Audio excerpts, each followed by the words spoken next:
Hi అండి. నేనండి మీ వదినమ్మను.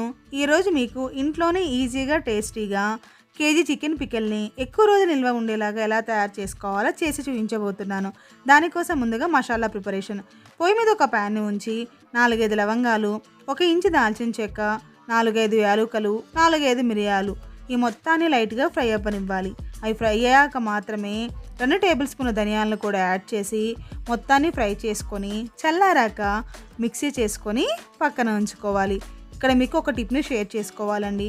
మన ఇంట్లో మనం కేజీ చికెన్ కర్రీ కోసం ఎంతైతే మసాలాని వాడుతున్నామో అలానే సేమ్ మెజర్మెంట్స్తో మనం కేజీ చికెన్ పిక్కలకు కూడా సరిపోతుందండి మసాలా. కాబట్టి ఎవరి ఇంట్లో మసాలాకి తగ్గట్టు వాళ్ళు యాడ్ చేసుకుంటే చికెన్ పిక్కల్ పర్ఫెక్ట్గా వస్తుంది. ఇప్పుడు ఉప్పు కారాన్ని తీసుకుందాం.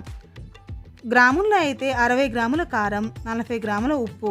అదే కప్పుల్లో అయితే హాఫ్ కప్పు కారం, పావు కప్పు ఉప్పు అయితే పర్ఫెక్ట్గా సరిపోతుంది. రాళ్ళ ఉప్పు అయితే పచ్చడి టేస్టీగా ఉంటుందని గుర్తుంచుకోండి. ఇప్పుడు ఈ పావు కప్పు రాళ్ళ ఉప్పుని ఒక ప్యాన్లో వేసి లైట్గా ఫ్రై చేసుకొని చల్లారాక పౌడర్ చేసుకొని పక్కన ఉంచుకోండి. కేజీ చికెన్ని తీసుకుంటున్నాను. నేనైతే బోన్లెస్ చికెన్ని తీసుకుంటున్నాను. బోన్స్తో అయినా పర్లేదండి. బోన్లెస్ చికెన్ అయితే పచ్చడికి బాగుంటుంది.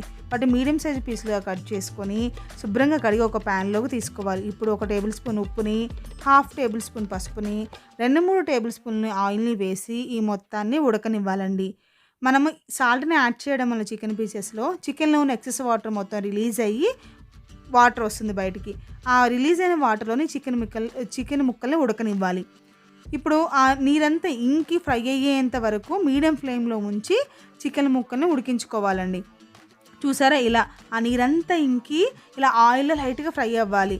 ఇలా ఉడికించుకోవడం వల్ల మనకి చికెన్ ముక్కని ఎక్కువ రోజులు, చికెన్ పచ్చడి మనం ఎక్కువ రోజులు ఉంచినప్పటికీ కూడా చికెన్ ముక్క చాలా సాఫ్ట్గా ఉంటుంది.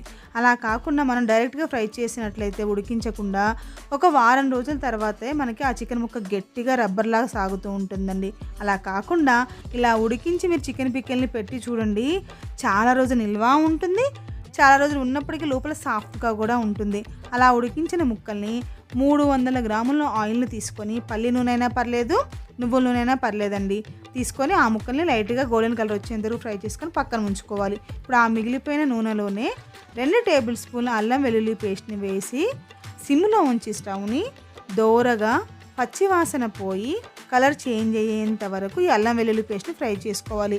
అలా ఫ్రై చేసుకుంటేనే మనకి చికెన్ పిక్కలు ఎక్కువ రోజు నిల్వ ఉంటుందని గుర్తుంచుకోండి. ఇప్పుడు 2 మీడియం సైజు నిమ్మకాయలను తీసుకోండి. 2 నిమ్మకాయలు అయితే ఈ పచ్చడికి పర్ఫెక్ట్గా సరిపోతాయండి. ఎప్పుడైతే మనకు అల్లం వెల్లుల్లి పేస్ట్ కలర్ చేంజ్ అవుతుందో అప్పుడు ఒక పావు టేబుల్ స్పూన్ మెంతి పొడిని యాడ్ చేసుకోండి. మెంతి పొడి మెంతులు వేయించి పొడి చేసి పెట్టుకుంటాం కదా, ఆ మెంతి పొడి ఒక పావు టేబుల్ స్పూన్ వేసి వెంటనే స్టవ్ ఆఫ్ చేయండి. ఈ మిశ్రమం మొత్తాన్ని పూర్తిగా చల్లారనివ్వండి.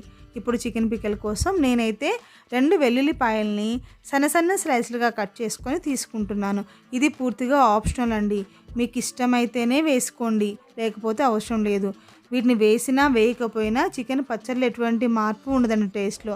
మా ఇంట్లో ఈ వెల్లుల్లి రెమ్మలు వేస్తే చికెన్ పిక్కలు ఇష్టంగా తింటారు, అందుకే నేను యాడ్ చేస్తున్నాను. ఇది పూర్తిగా ఆప్షనల్ అని గుర్తుంచుకోండి.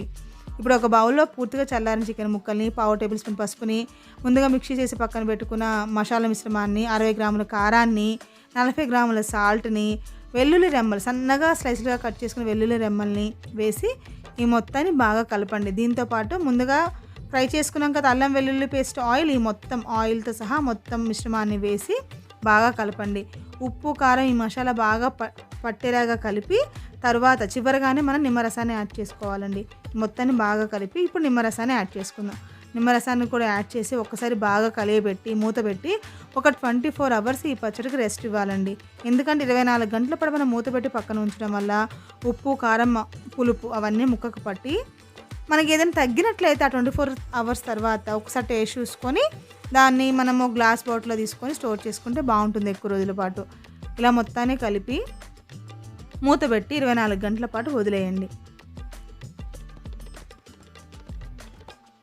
24 అవర్స్ తర్వాత మూత తీసి చూడండి, ఆయిల్ మొత్తం పైకి తెలిసి చూడండి. అబ్బా, కలర్ ఎంత బాగుందో, చూస్తేనే తినాలనిపిస్తుంది కదండి. చాలా టేస్టీగా ఉంటుంది. కలరే కాదు, టేస్ట్ కూడా సూపర్గా ఉంటుంది.